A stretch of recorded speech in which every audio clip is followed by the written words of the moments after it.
오늘 이 시간에는 영적 사이코패스 벗어나는 법, 속죄제, sin offering이라는 제목으로 은혜를 나누겠습니다.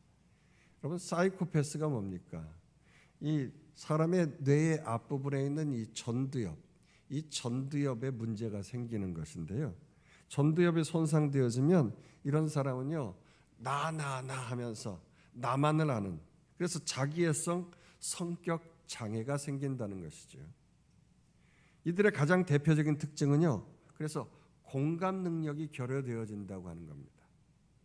타인의 감정을 파악하고 이해하면서 또 그 사람의 기분이 어떨지 입장을 바꿔놓고 생각해보는 그러한 정서적인 측면의 이 공감 능력, 이것이 결여되어진 사람이 사이코패스라는 거죠.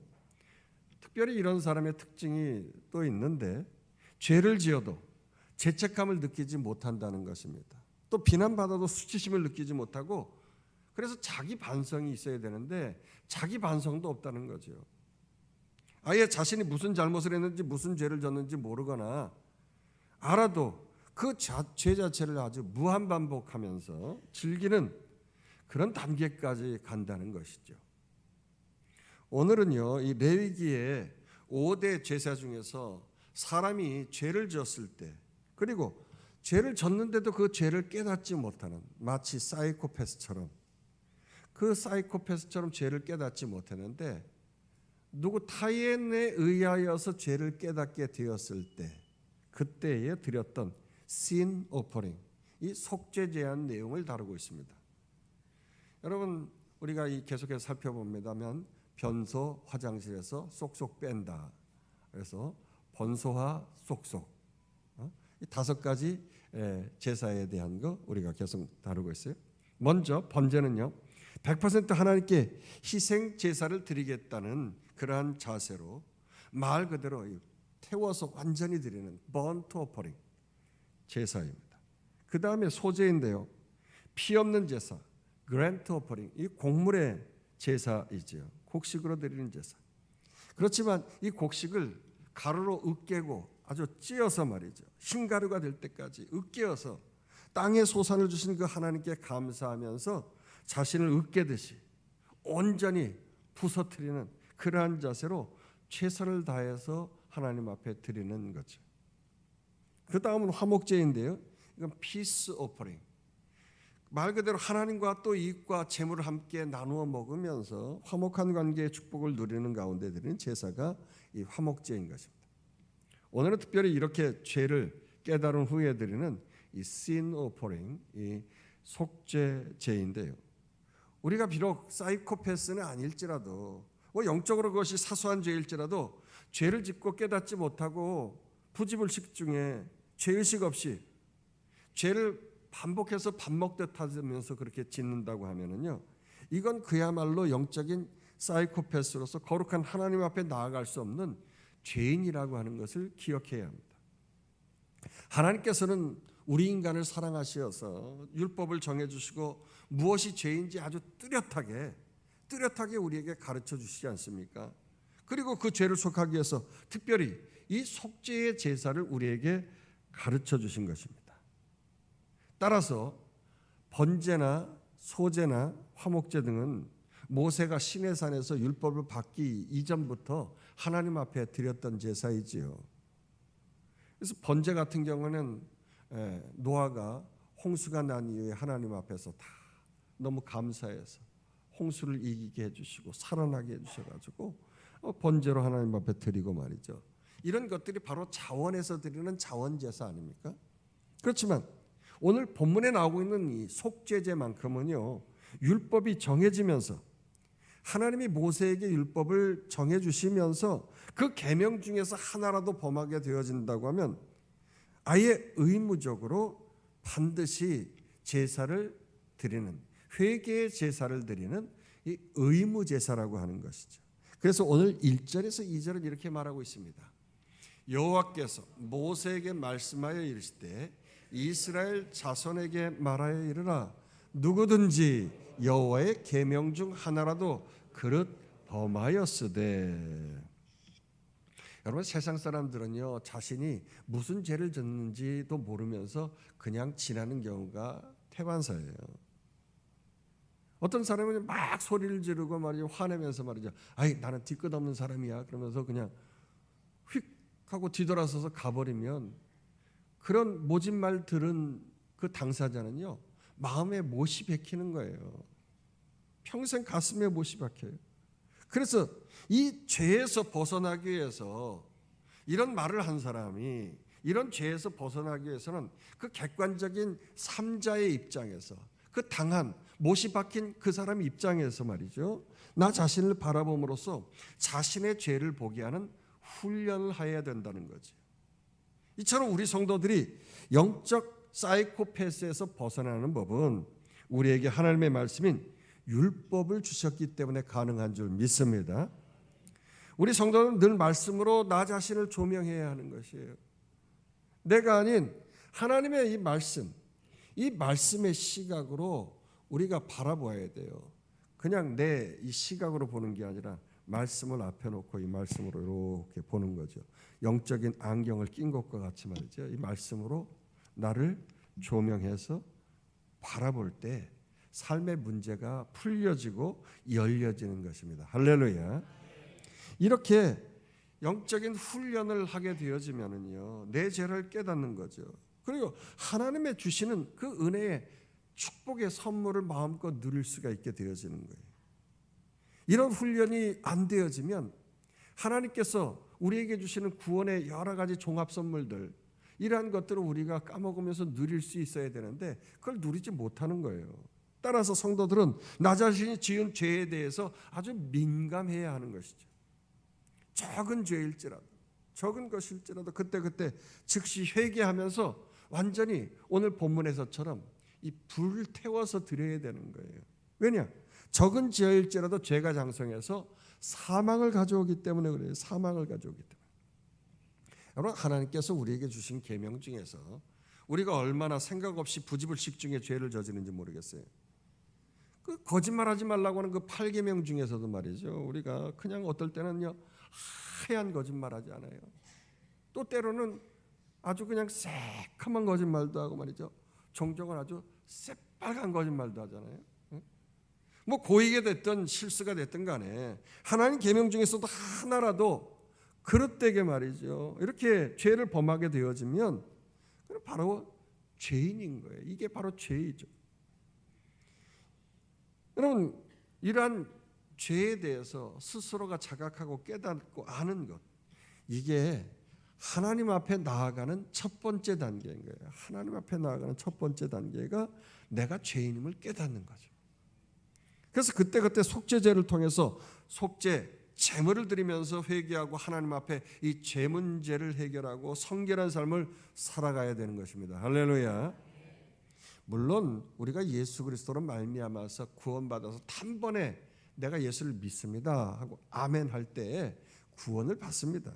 구원받는 백성이 돼요. 그러나 그 속죄함 받고 구원받는 백성으로서 우리는 그대로 서 있으면 그 영적 지진화가 되는 거예요. 성장해 가야 돼, 성숙해 가야 되는 것인데 그 성숙을 위하여서는 성결한 삶이 필요한 거죠. 그리고 그 성결한 삶에 따라오는 것이 축복의 삶이거든요. 이 축복의 삶을 누리기 위해서는 그러기 때문에 순간순간 내가 저지르는 나의 죄, 이걸 자범죄라고 해요. 내가 저지르는 죄, 이 자범죄를 그때그때 회개하면서 완전히 제단불에 불태워 해결받아야 되는 거예요. 할렐루야. 본문에 기름 부음 받은 대제사장이 죄를 지었을 때 그러면 어떻게 이 죄를 해결하기 위해서 제사를 드렸는지 3절 한번 읽어보도록 하십니다. 3절. 만일 기름 부음 받은 제사장이 범죄하여 백성의 허물이 되었으면 그가 범한 죄로 말미암아 흠없는 숫송아지로 속죄 제물을 삼아 여호와께 드릴지니. 이 하나님과 백성 사이에 서서 하나님 앞에서 제사를 드리는 사람이 제사장이에요. 그리고 중보 기도를 또 담당을 하죠. 그런데 이 제사장은 이 기름을 부은 제사장이 있고 대를 물려서 세습되어지는 제사장이 있는 것입니다. 그런데 여기서 기름 부음 받은 제사장은 제사장 중에서 제사장인 대제사장이라고 하는 것이죠. 대제사장은 비록 이 한 개인에 불과한 사람입니다만은요, 그의 직분이 온 회중을 대표해서 하나님 앞에 나아가는 자이기 때문에 그 죄가 있으면 당사자는요 하나님 앞에서 즉사할 뿐만 아니라 백성의 허물까지 되어진다고 오늘 본문은 말하고 있어요. 왜 허물까지 되어집니까? 백성에게 죄의 재앙이 돌아가기 때문에 그 대제사장이 공동체에 심각한 고통을 끼치기 때문에 백성에게 허물이 되어진다, 이런 말이에요. 따라서 제물 중에서도 대제사장의 제물은 가장 값지고 귀한 이 숫송아지, 흠없는 숫송아지를 속죄제물로 바칩니다. 그리고 이 숫송아지를 회막문, 즉 여호와 앞에서 잡았는데요, 머리에 먼저 안수를 해서 그 대제사장이 지은 죄를 이 숫송아지에게 전가시키는 거죠. 그렇게 해서 잡았어요. 대제사장 그 피를 받아가지고서 회막 안으로 들어가서 그 피를 손가락에 찍어서 가지고 하나님이 계시는 그 지성소 앞으로 나아가죠. 자, 이 회막이라고 하는 울타리가 쳐 있고 그 안에 성소와 지성소가 있는 또 텐트가 있어요. 그 텐트 안이 절반으로 분리가 되어졌는데 휘장으로, 저렇게 빨간 휘장으로 분리가 되어져서 오른쪽 안쪽으로는 법궤가, 하나님의 언약궤라고 하는 법궤가 있고, 바깥으로는 이제 제사장들이 들락거릴 수 있는 것이고, 오직 이 법궤 안쪽으로는 대제사장만 들어가게 되어 있는데 휘장이 쳐 있어요.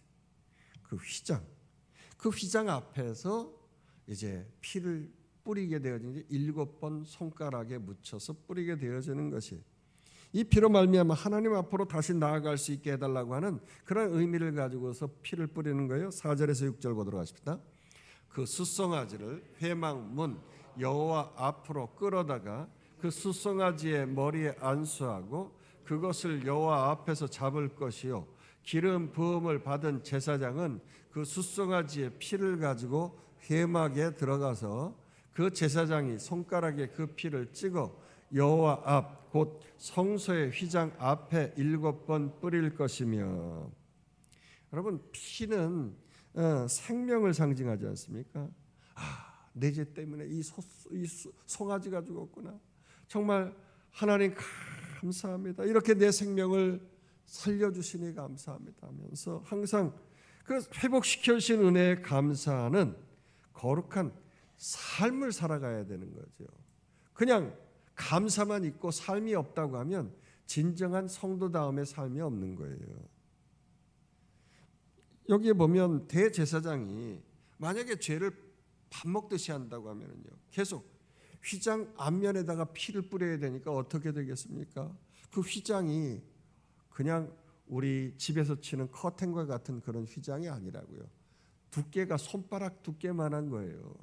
이렇게 두꺼운 것인데 거기다가 피를 계속해서 밥 먹듯이 하면서 튕기면서 이거를 뿌려보세요. 언젠가는 이게 피떡이 져가지고 막 무게가 있어가지고 이게 떨어질 거 아니겠어요? 아니, 예수 그리스도께서 신약 시대에나 가서 말이죠, 이 율법의 완성이신 예수 그리스도께서 십자가에 완전히 물과 피를 흘리시고 죽으셨을 때 휘장이 위에서부터 아래로 찢어졌는데, 휘장이 찢어지기도 전에 미리 떨어져, 무게 때문에 떨어져 버린다고 하면 이거 율법을 완성하지는 못하는 거 아니겠어요? 그러니 대제사장은 지금 대제사장인 만큼 극도로 죄와는 먼 그런 거룩한 삶을 살아야 했던 것이죠.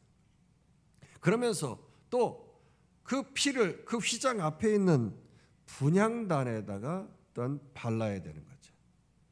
휘장 바로 앞에 저렇게 향불을 피우는 분향단이 있는데 그 네 귀퉁이에 뿔처럼 생긴 것이 있어요. 여기다가 이제 피를 바르는 거예요. 이 제단에 있는 뿔은 하나님의 힘과 능력을 상징하지요. 여러분, 아무리 약한 양이나 염소라도 이 뿔을 가지고 있게 되어지면 힘과 능력이 있는 거예요. 그렇기 때문에 그 피로 다시금 생명을 되찾았을 뿐만 아니라 하나님의 능력을 덧입기 바란다는 의미에서 분향단의 뿔에다가 이 피를 바르는 거예요. 자, 그리고 나서 그 송아지의 피 전부를 함부로 처리해서는 안 되기 때문에 다시 회막문 앞에 나와서 번제단, 불로 태우는 이 번제단 밑에 다 쏟아서 거룩하게 처리를 하게 되어지는 것이죠. 7절 보도록 하십시다. 제사장은 또 그 피를 여호와 앞 곧 회막 안 향단 뿔들에 바르고 그 송아지의 피 전부를 회막문 앞 번제단 밑에 쏟을 것이며. 자, 이렇게 피의 예식이 끝나고 나면은요, 이제 기름과 두 콩팥과 간 덮인 거풀을 떼어내서 이것들을 화목제와 동일한 방법으로 떼어서 번제단 위에 불살랐습니다. 8절에서 10절 있습니다.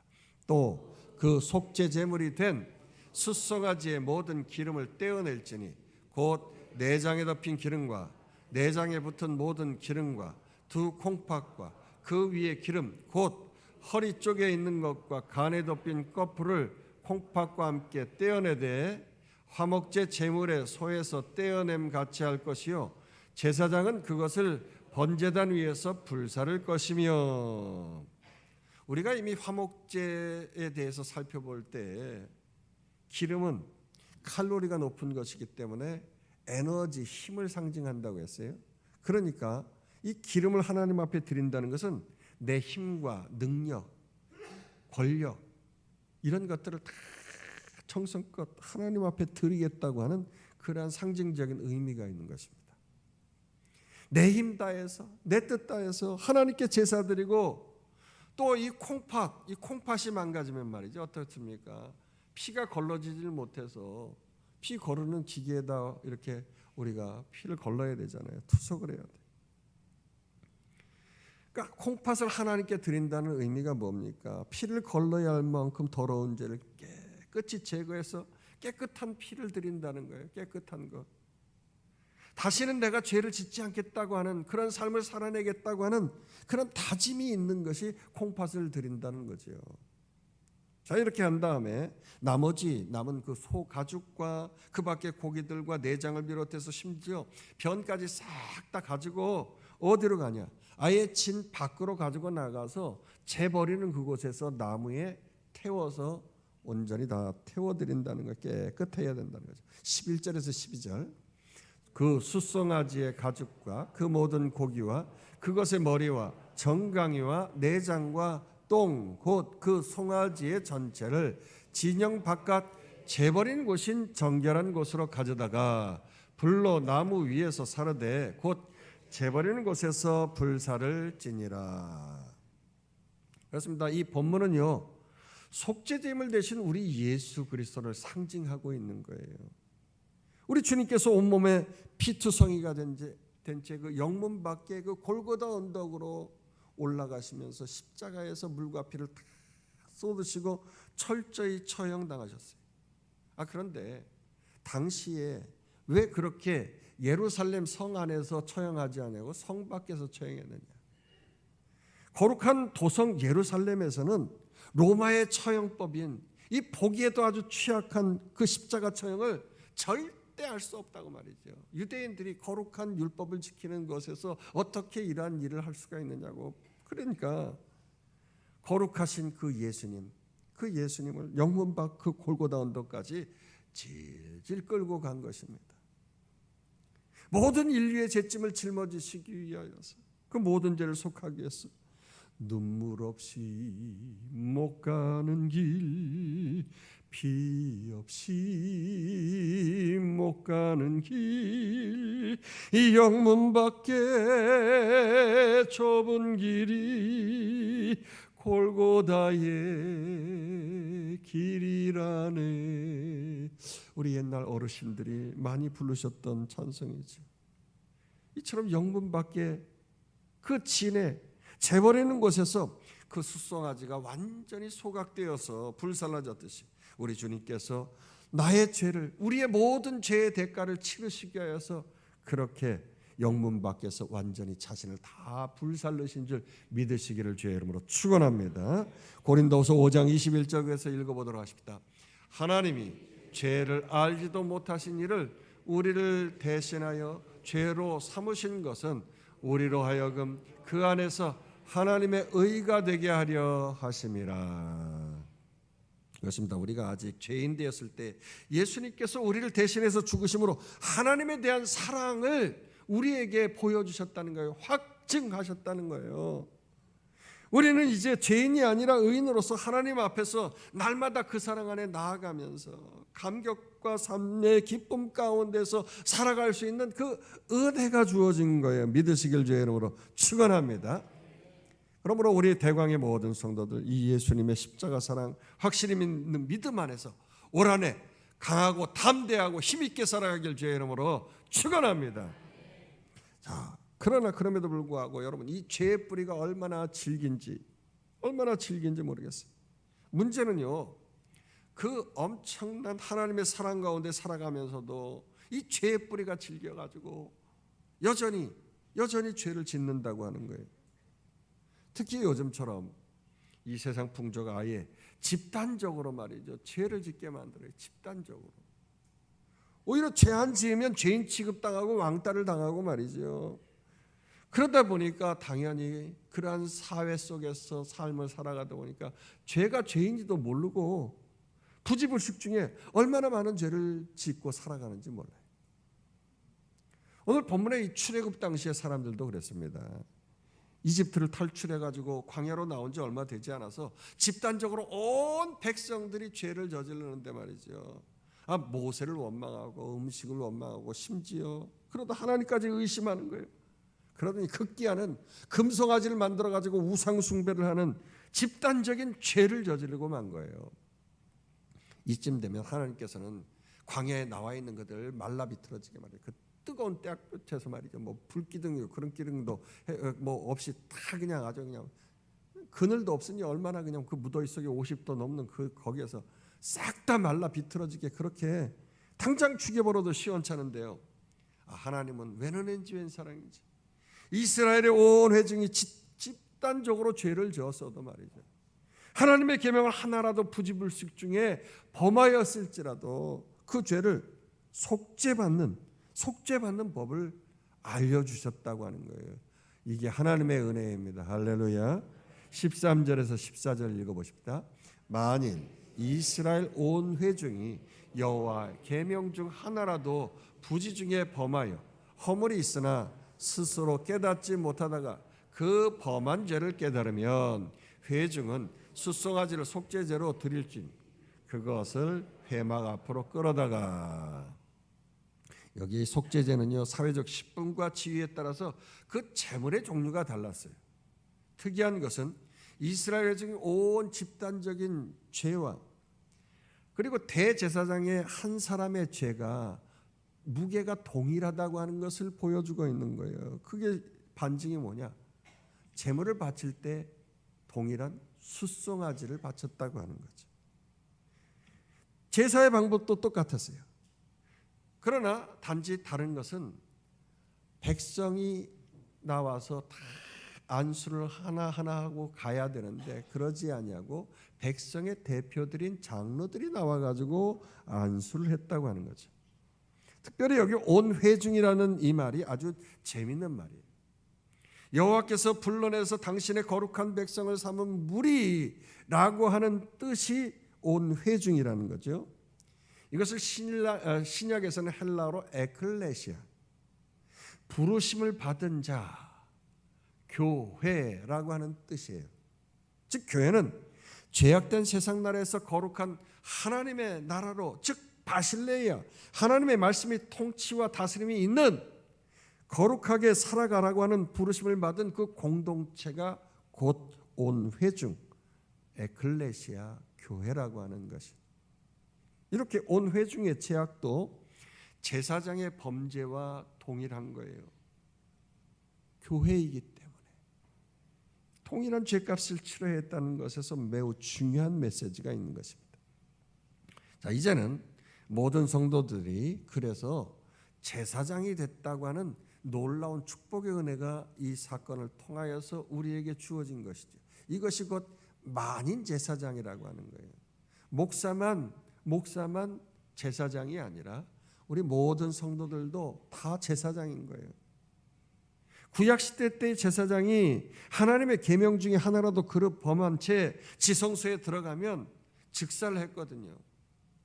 그 시체가 거기에 누워있으면 꺼낼 수가 없어요. 들어간 사람도 죽기 때문에. 그래서 방울을 달고 대제사장이 옷의 끝에 옷술에다가 방울을 달고 지성소 안으로 들어가면서 움직일 때 소리가 나는 거예요.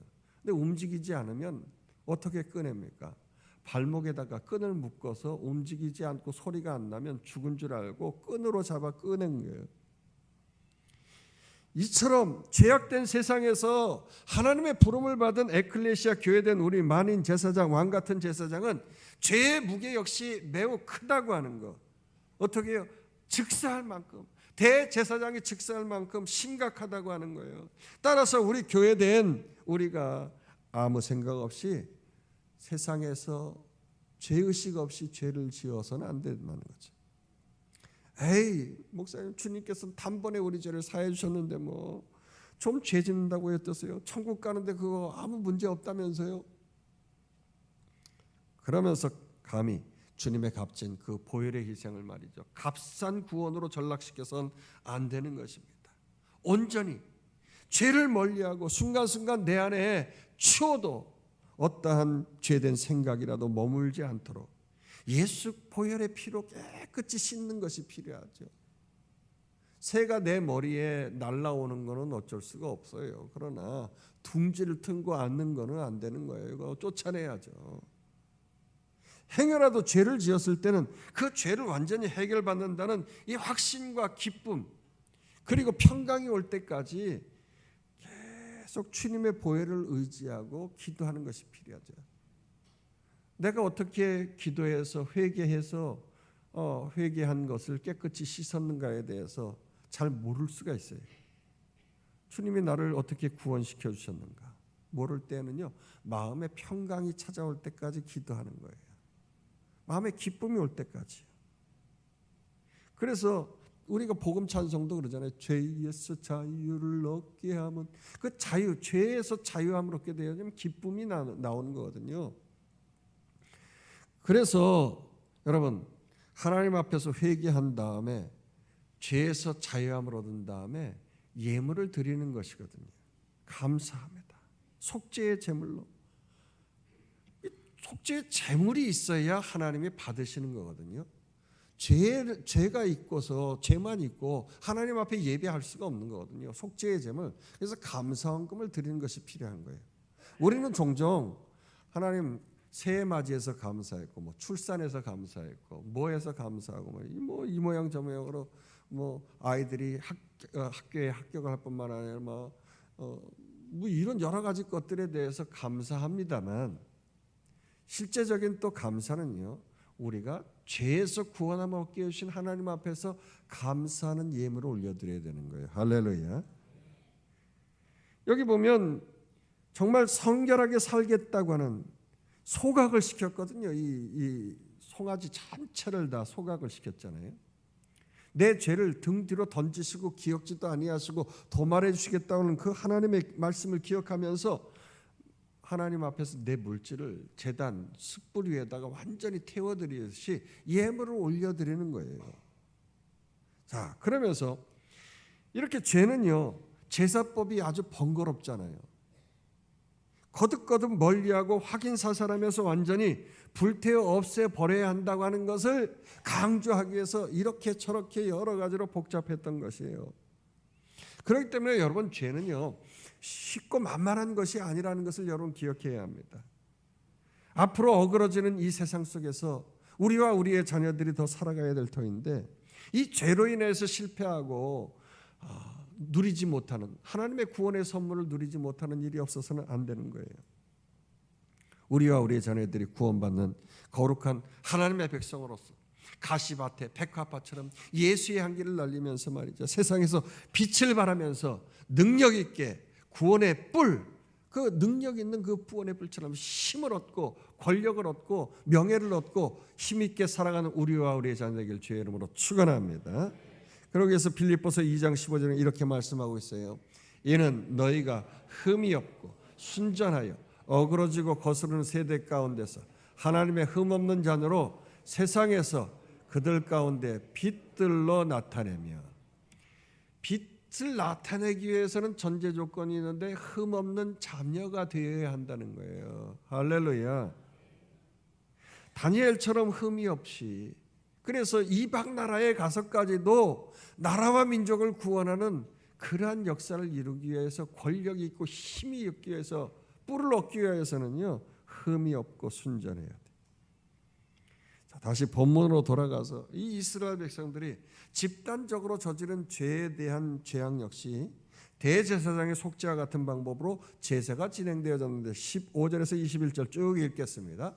회중의 장로들이 여호와 앞에서 그 숫송아지 머리에 안수하고 그것을 여호와 앞에서 잡을 것이요, 기름 부음을 받은 제사장은 그 숫송아지의 피를 가지고 회막에 들어가서 그 제사장이 손가락으로 그 피를 찍어 여호와 앞 휘장 앞에 7번 뿌릴 것이며, 또 그 피로 회막 안 여호와 앞에 있는 제단 뿔들에 바르고 그 피 전부는 회막문 앞 번제단 밑에 쏟을 것이며, 그것의 기름은 다 떼어 제단 위에 불사르되 그 송아지를 속죄제의 숫송아지에게 한 것 같이 할지며, 제사장이 그것으로 회중을 위하여 속죄한즉 그들이 사함을 받으리라.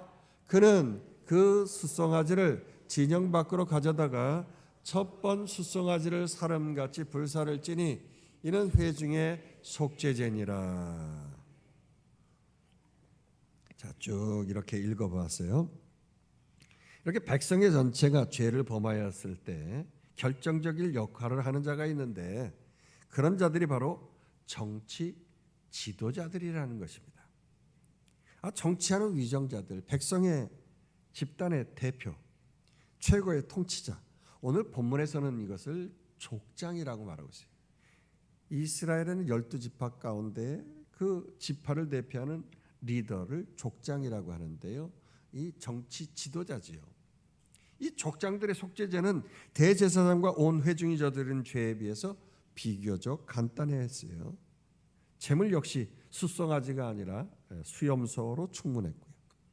성소 안에 들어갔다가 성소 밖으로 나왔다가 진영 밖으로 갔다가 이렇게 복잡하게 왔다 갔다 할 것 없이 모든 걸 성소 밖 그 뜰에서 행했다고 하는 것입니다. 쭉 22절에서 마지막 26절까지 한번 읽겠습니다.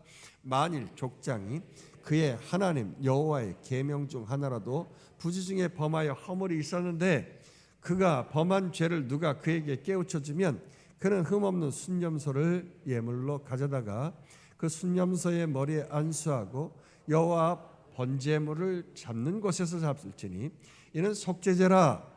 제사장은 그 속죄의 제물에 피를 손가락으로 찍어 번제단 뿔들에 바르고 그 피는 번제단 밑에 쏟고 그 모든 기름은 화목제 제물의 기름같이 제단 위에서 불사를 찌니, 이같이 제사장이 그 범한 죄에 대하여 그를 위하여 속죄한즉 그가 사함을 얻으리라. 자, 계속해서 이제 본문은 평민인 개인 한 사람 한 사람의 속죄제에 관한 말씀을 하고 있는데요, 이 족장과 정치 지도자들과 평민은 주로 부지 중에 죄를 범하였는데 깨닫지 못하고 있다가 누군가가 그의 죄를 보고 나서 그것이 죄라고 지적을 했을 때, 깨우쳐줬을 때, 그게 뭐가 어때서, 다른 사람들도 다 짓고 이제까지 괜찮았는데 어때서, 어쩌라고, 그러면서 계속 넘어가서는 안 된다는 것입니다. 그 죄를 삼자에 의해서 깨닫게 되어졌으면 즉시 회개하고 속죄의 제물도 드리고 거룩한 삶, 성결한 삶을 살아가기로 다짐하면서 그렇게 깨끗해야 한다는 것입니다. 족장은 지위가 높으니까 제물도 힘좋고 쓸모있는 순념소였습니다. 그렇지만 평민은 암염소와 어린 양을 잡아서 죄사함을 받기 위해서 속죄의 제물을 드렸어요. 진짜 정 없는 사람은요, 다음 주에 살펴볼 5장에 가서 비둘기나 곡식가루로도 드렸다고 하는 것이, 우리 마지막 이 35절까지 쭉 읽겠습니다.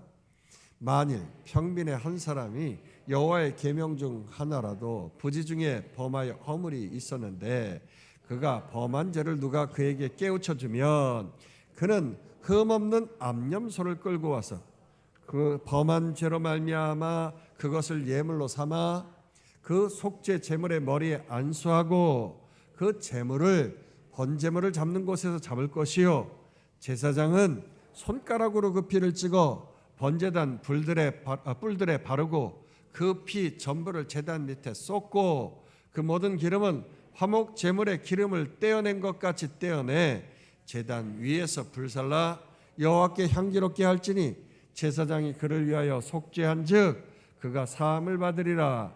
그가 만일 어린 양을 속죄 제물로 가져오려거든 흠없는 암컷을 끌어다가 그 속죄 제물의 머리에 안수하고 번제물을 잡는 곳에서 속죄 제물로 잡을 것이요 제사장은 그 속죄 제물의 피를 손가락으로 찍어 번제단 뿔들에 바르고 그 피는 전부 제단 밑에 쏟고 그 모든 기름을 화목제 어린 양의 기름을 떼어낸 것 같이 떼어내 제단 위 여호와의 화제물 위에서 불사를 지니 이같이 제사장이 그가 범한 죄에 대하여 그를 위하여 속죄한즉 그가 사함을 받으리라. 그렇습니다. 우리 하나님께서 이렇게 대제사장의 죄로부터 정말 없어서 밀가루밖에 드리지 못하는 그 존재감 없는 그 소시민들에 이르기까지 모두를 다 아우러서 어떠한 특정한 좋은 명예롭고 능력 있는 사람의 죄만을 위하여서 죄사함 받도록 한 것이 아니라 정말 아무것도 바칠 수 없는 무능한 인생까지라도 심지어 들에 가서 제물은 있어야 된다는 거예요. 죄에 대한 속죄, sin offering이기 때문에 제물이 있어야 되는데 자기의 집비둘기도 없고 가루도 없으면 어떻게 해요? 나가서 들비둘기라도 잡으라는 거예요. 제물이 반드시 있어야 된다는 거죠. 그러니까 하나도 소홀함이 없이 모두에게 죄를 사해 주시겠다고 하는. 그래서 온전히 다 불태워 없앰을 통하여서 죄의 문제를 해결받기를 원하신 거예요. 죄가 있고선 하나님과는 완전히 단절되어지기 때문에 하나님이 누구든지 다 품으시길 원하시기 때문에 함께하길 원하시기 때문에 우리도 마찬가지입니다. 큰 죄, 작은 죄, 순간순간 생각으로 짓는 죄, 나의 시선으로 짓는 죄, 아무도 모르는 죄, 아무도 모르게 되는 죄, 이런 죄는요 그냥 넘겨서는 안 된다는 것이죠. 나의 죄된 모습을 제3자의 객관적인 입장에서 바라보는 것이 필요한 거예요. 내 죄를 바라봐요. 이 죄는 하나님 앞에서 회개할 죄악이었구나. 절대 넘겨서는 안 되는 일이구나 하면서 이 죄악을 버리고 거룩을 덧입는 심정으로 철저히 예수 그리스도의 보혈을 의지하고 회개하면서 나아갈 때 진정한 구원이 있는 줄로 믿습니다. 내 육신을 계속해서 죄를 짓도록 만드는 거예요. 우리의 본성이 선악과 따먹은 아담의 죄로 인하여서 이 영적인 육적인 이 자꾸 유전인자에 계속 자식에게 물려지는 것처럼 영적인 유전인자의 이 죄성이 계속 들어와서 물려지기 때문에 우리는 끊임없이 죄를 짓는 거예요. 그러면서 뭐가 어때서 남들도 그런 생각한다는데 뭐 음탕한 생각 그게 뭐 어때서 하나님보다 뭐 이 세상 누리는 게 주님이 누리라고 했는데 뭐 어때서 자꾸 핑계를 대면서요 육신은 계속 말씀을 싫어하고 말씀을 왜곡하고 벗어나서 더 점점 죄의 구렁텅이로 죄짓게 만들어버리는 거예요. 그러나 내 안에서 하나님 나라 천국을 이루려고 하면 이 말씀으로 육신의 생각으로 육신의 생각을 통치를 받아야 되는 거예요. 육신의 정욕, 안목의 정욕, 이생의 자랑, 이 죄악을 다 말씀으로 파하면서 말해요. 믿으시길 주의 이름으로 축원합니다. 파한다고 하면 완전히 불살라버리는 거죠. 완전히 다 태워버리는 거예요. 예수 믿어 한번 구원받는 백성이 죽어 천국 다 가는 거예요. 못 갈 사람은 아마 얼마 없을 거예요. 대부분 다 천국 갈 거예요. 그러나 더 무서운 건 그 죄에 항상 따라붙는 게 있다고 하는 게 더 무서운 거예요. 이게 뭐냐? 죄로 인하여서 파생되어 온 이 저주가 따라붙는다고 하는 거거든요. 그래서 예수 믿고 늘 저주와 고난 가운데 살면서 하나님의 영광과 축복과 평강을 덧입지 못하고 그 하나님의 축복의 선물, 구원의 선물을 누리지 못하고 까먹지 못하고 그렇게 살아가면 얼마나 불행한 거예요. 그렇기 때문에 우리 하나님 나라 거룩한 백성들은 죄를 멀리하고 성결한 삶을 살아야 될 줄로 믿습니다. 죄는요, 저주와 사망이 따라붙고 함께 갑니다. 그렇지만 거룩은요, 축복과 생명이 세트로 가는 거예요. 모세가 그래서 이스라엘 백성들에게 신신당부한 내용이 신명기예요. 신신당부했다고, 명령했다. 그래서 신명기 30장 19절에 이렇게 말씀하고 있잖아요. 내가 오늘 하늘과 땅을 불러 너희의 증거를 삼노라. 내가 생명과 사망과 복과 저주를 내 앞에 두었은즉 너와 내 자손이 살기 위하여 생명을 택하고. 그래요. 생명을 택하려면 거룩이 있어야 되는 거예요. 할렐루야. 이 자리에 참석하신 대광의 모든 성도들은 우리와 우리의 자녀들은 죄를 멀리하고 예수님의 보혈의 피로 그때그때 깨끗이 씻어 속죄함 받고 거룩하고 복되고 생명 가운데 살아가길 주의 이름으로 축원합니다. 이번 명절을 맞이하면서 말이죠, 일가 친척 모인 자리에서 우리가 부지불식 중에 죄를 짓지 않도록 미움 다툼 시기 질투하는 이 언행 심사를 각별히 조심해야겠어요. 삼자의 입장에서, 객관적인 사람의 입장에서 나를 바라볼 줄 알아야 되는데 예수 믿는 사람들이 첨언양이라고 손가락질 당하는 이유가 왜 그렇습니까? 그냥 율법에 얽매여서 부지불식 중에 다른 사람을 생각지 않고 삼자를 생각지 않기 때문에 그런 거예요. 특별히 우리는 명절을 맞이하면 가족을 맞이하잖아요. 그러면 나는 예수 믿는 사람이기 때문에 우상 안 섬긴다고, 그래서 제사밥 준비 안 한다고 말이죠. 그냥 저쪽에 가 있고 말이죠. 온 식구들은 그냥 음식 만드느라고 땀 뻘뻘 흘리면서 불 앞에서 여자들 막 힘쓰고 애쓰고 말이죠. 그러고 있는데 쟤는 저 모양이라고 그러면서 말이죠. 맨날 그러고 앉아 있으면 손가락질 당하는 거예요. 그러면서 같이 싸우는 거 아니야? 야, 와서 빨리 하라고, 나 예수 믿기 때문에 한다고. 저게 이렇다고 왜 그러냐고 서로들 싸우잖아요. 이 언행심사를 조심해. 그 조심하는 방법이 뭡니까? 그냥 이 제사 음식은 하나님께 제사 드리기 위해서 가족들이 몰라서 그러는 것입니다. 하나님 구원시켜 주시고 나는 가족을 위해서 밥을 준비하겠습니다. 음식 준비할 테니 주님께서 이 음식 위에 함께해 주셔서 이 음식 먹고 우리 가족들 구원 얻을 수 있도록 은혜 주세요. 그런 마음의 자세로 말이죠. 그 삼자의 객관적인 그 우리 가정의 그 사랑하는 일가 친척들, 가족들, 그 사람들의 생각에서부터 나를 바라봐야 되는 거죠. 내 생각으로만 살아간다고 하는 것은 영적인 죄악인 거예요. 사이코패스가 되는 거예요.